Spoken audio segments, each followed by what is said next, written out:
Good morning, good morning, good morning. Welcome to the Fresh Start Show here on 106.3 The Groove.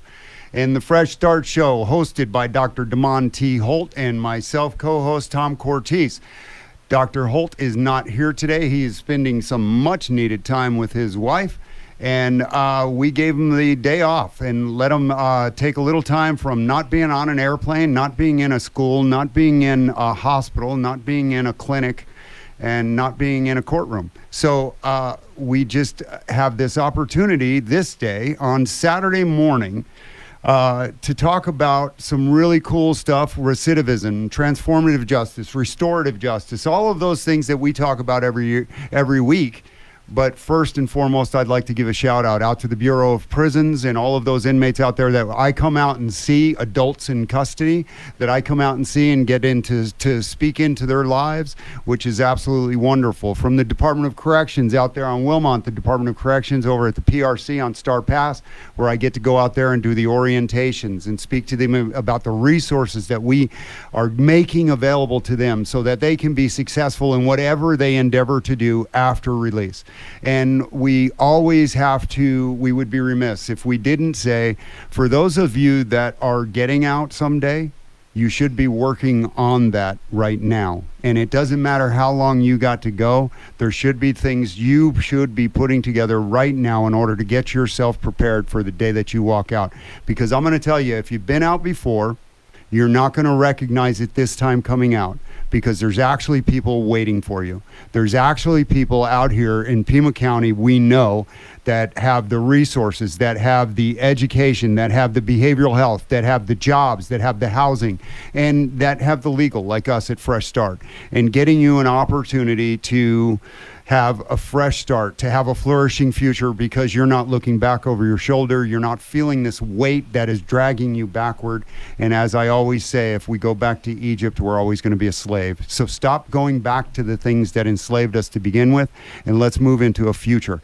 Today we have a wonderful guest, a very close friend of Fresh Start International, and we could not do what we do without her. Laura Conover is the Pima County attorney, and we have had her on the show before, and she comes out to all of our events at Fresh Start, and she brings her prosecutors, and she does so much for Fresh Start, and the heart that she has given. I just want to read this real quick, because coming over here, I had to look at this because I thought it was really cool. Laura has a unique perspective on Southern Arizona's criminal justice system. She was elected as Pima County attorney in 2020. As the third woman to hold the office, second defense attorney, first victims' rights attorney, she has assembled a diverse senior leadership team and plans to revolutionize operations. Reform, transparency, and accountability are Laura's core objectives. She endeavors to reform cash bail, end all use of capital punishment, divert cases of substance abuse disorder and mental illness to treatment, and to protect people with vulnerable immigration statuses. She is fortifying units in conviction and sentence integrity and fraud and consumer protection to safeguard against unethical and exploitive behaviors. She is building the first adult restorative justice program in the state. Laura was raised in Tucson and earned her undergraduate and law degrees from the University of Arizona. Go Cats! And is proud to serve the community she calls home. Welcome to the show, Laura Conover. Tom, I'm so happy to be here. I'm always happy to be here. And I just really think your introductory words are so beautiful, especially to the extent of who you might be reaching out there that just needs that extra encouragement to be thinking today about what they want that first day to look like when they get to come home, and the next day and the next, right? People tell me that those first few days that, there's a honeymoon phase, and then the obstacles that the system has thrown up, start to weigh on you. And that's why I'm so grateful for the work of Fresh Start, so that people feel surrounded by encouragement and support, to get over those hurdles, to climb right over them, and to keep on keeping on, to get back to home and family and work. And so for me, And, and people continue to think it's strange. It's not at all strange. It's not at all strange that a prosecutor wants to talk about that, because if we don't plan as a community for successful return, we are dooming ourselves to people cycling in and out of jails and prisons. And that's not healthy or safe for any of us. We want to be a part of a receptive, welcoming environment. We want to encourage employers to be second chance and fair chance employers and hiring people coming home. We want to surround people with the tools they need to get back on track after being separated from a long time. And this is how we become healthier. Yesterday, I had a wonderful opportunity to speak at the Tucson Global Leadership Symposium. That was all day. And I was one of the people from the Learned Experience part of it. But constantly, it's always this thing that we're coming out and there's nobody there. And you arrive at the release center, and the only person there is the person that's going to put a whole bunch of restrictions on you and tell you what you can't do. Right. Right. And what I was speaking of earlier is that if you start to prepare to be out here, it gives you a wonderful opportunity to start gearing your mindset towards something that is going to function in a free society. Because you're used to making 15 to 50 cents an hour. Right. You're used to being a porter, cleaning a bathroom, or working in a kitchen, cleaning pots and pans, or raking rocks. Right. And you really haven't been trained to have a vocation. Right. Unfortunately. I mean, that's a huge complaint I have. Yeah, and which is crazy, because we had such... When I first went into the system back in the early 80s, we had vocational training. It was robust, was it not? I hear this all the time. Oh, my God. We had the farms. We had the dairies. We had the slaughterhouse. We provided for the system. I mean, the inmates. We used to pick cotton for 6 cents an hour, which is absolutely awful. Right. But, speaking to the global leadership in Tucson, they were very, very interested in what it was that... I continually say that, do we care what somebody did the crime for? If a man committed a burglary to feed a drug habit, or a man committed a burglary to feed his children, do we care? We should, because the man that's trying to provide for his kids needs help, because he's not in a job position, he doesn't have the vocational training, the education to have a sustainable wage. Okay, the other guy, he needs drug help. Right. He needs behavioral and mental health. They have different needs. Right. They have different needs. But do we care the reason? And we need to care about the reason, because then it gears everything that we should be doing in there. But we came here for the election show. This is an election show for me, and I wanted to talk about the fact that my rights have been restored through Fresh Start. Laura was instrumental in getting me before people and getting us in there with the Fresh Start, with the public defenders, with the county attorneys, with the judge. And then I got a court date, and I went into the Superior Court up to the 6th floor, and it was full. And the judge said, who's here from Fresh Start? And like 15 people raised their hand, and it was the coolest thing. And I got to see all of them go first, and then I got to go. And the judge said, we don't seem to have all of your paperwork here, the gun rights and this and that. I said, listen, I just want to vote. I don't want a gun. I just want to vote. Right. And now I just received my certified card. I sent pictures out to everybody that I my voter registration card. And it July 30th, you're on the ballot. July 30th, we're going to vote. And I'm going to go to the ballot. I'm not putting in to send mail in anything. I want to go because it's important. Well, and that makes sense. I mean, mail-in ballots have been so extraordinary. The accessibility, obviously during COVID, keeping everyone home and safe. But there is always going to be that population, I think, that wants to go in person, experience it, get the sticker that says I voted. and Tom, you have every right to be both excited and proud of all the work you put in to get those voting rights back. Do I think the obstacles of getting your voting rights back are too high and too steep? Yes, I think there's a lot of disenfranchisement that goes on.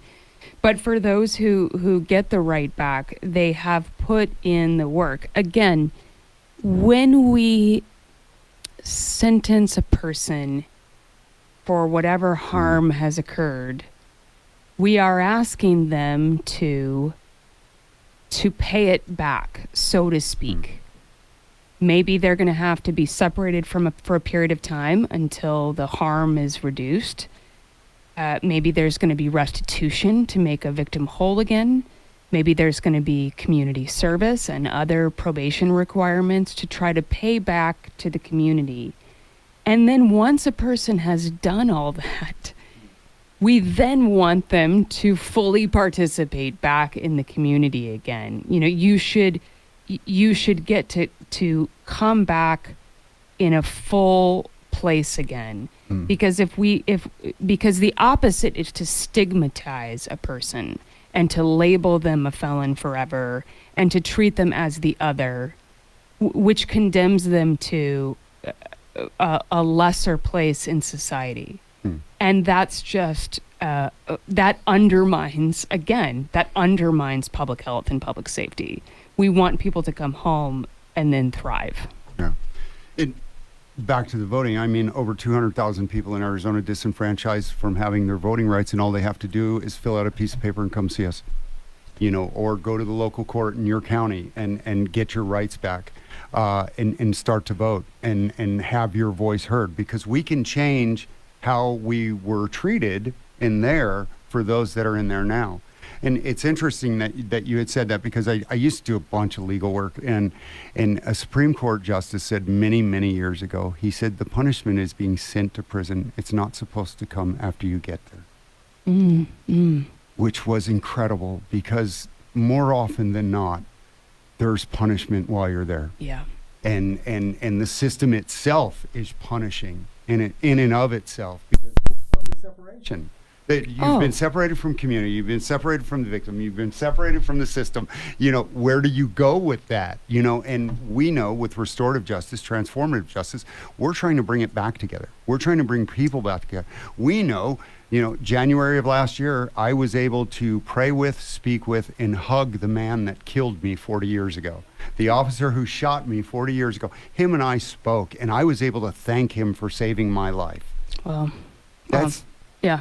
But that's the heartbeat of restorative justice right there, which we can talk about and get into, about how the normal system, the criminal justice system, the way in which a case goes through the court process, has very critical protections in place for a defendant accused of crime. However, what eventually happens, and there's really just no safety valve for this, is that a defendant is told to continue to remain silent to protect legal issues. And again, but that leaves a victim forever asking why. Yeah.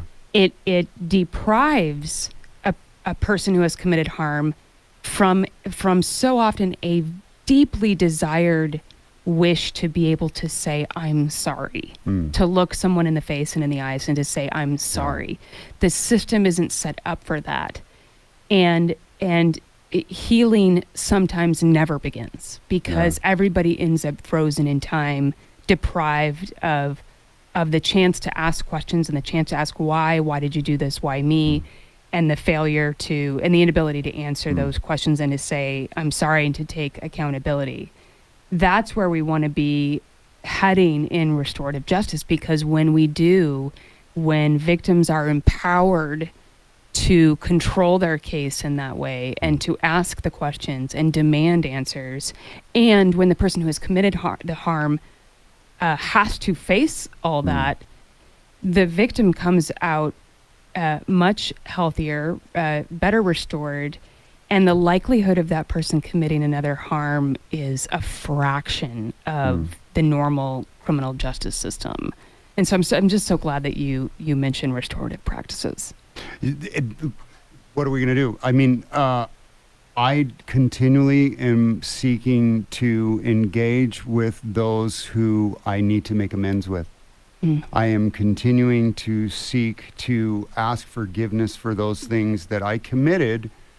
How I got to the place that I committed them was trauma, right? Of course. And now so we got victims that are suffering trauma. We've got more often than not the assailants that have suffered compound and complex traumas throughout their lives. Right. You know, and we continually talk about there's upwards 70% of the people in prison have no vocational training. They never did anything that was like a skilled labor job. They might have done fast food or something like that. Right. You know, but that's it. That's the extent. And so you're dealing with a mind that is already set back. It's already operating at a deficit because we didn't invest. Right. You know, right? And I'm not just talking about money. I'm talking about your heart, your mind in our children. Right. Well, and to me, that's of course lost time. If a person, if the system decides that a person needs to be separated in order to protect the community and in order to hold them accountable, and they have to be separated, they have to go to prison for a period of time. And obviously, I and my office are responsible for that. We are sending people to prison for violent crime and for victim crime. Then we want them learning high skills and vocations. We want them producing and, making the best use of that time, both for whatever can be contributed there during the time period, but also, again, to plan for that eventual release date. I think some, my data point on this one is a little bit old, but some thousands of Arizonans come right back out of the prison doors each year, right? And right back home and right back to our neighborhoods. We're getting 25 to 28 a week in the orientation. There you go. And we want them to have been using that time as much as possible.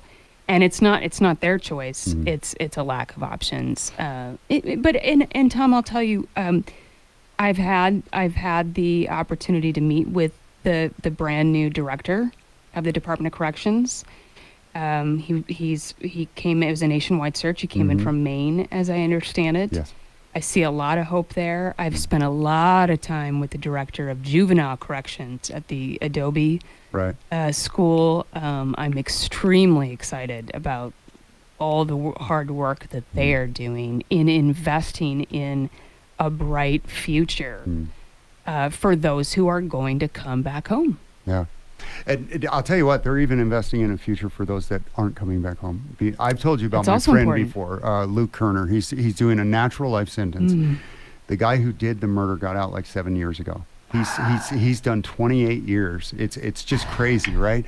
He has just become the first inmate doing a natural life sentence to be moved to minimum security in more than 30 years in the Arizona State Prison System because he is an RSS. Because he's running the RSAT program up in Lewis Complex. He is an inmate that's never getting out of prison, that's helping inmates train to get out of prison. Right. And see what a model that is, right? He somehow fuels himself. Yeah. No, knowing that it is, I've been very Tom, we take natural life sentences extremely seriously in my office because it is a function of a death sentence. Yeah. We are saying that person's going to go away and then die there. Yeah. And to hear, tell me his name again. Luke Kerner. Luther Kerner. And he has never had a disciplinary ticket in 28 years.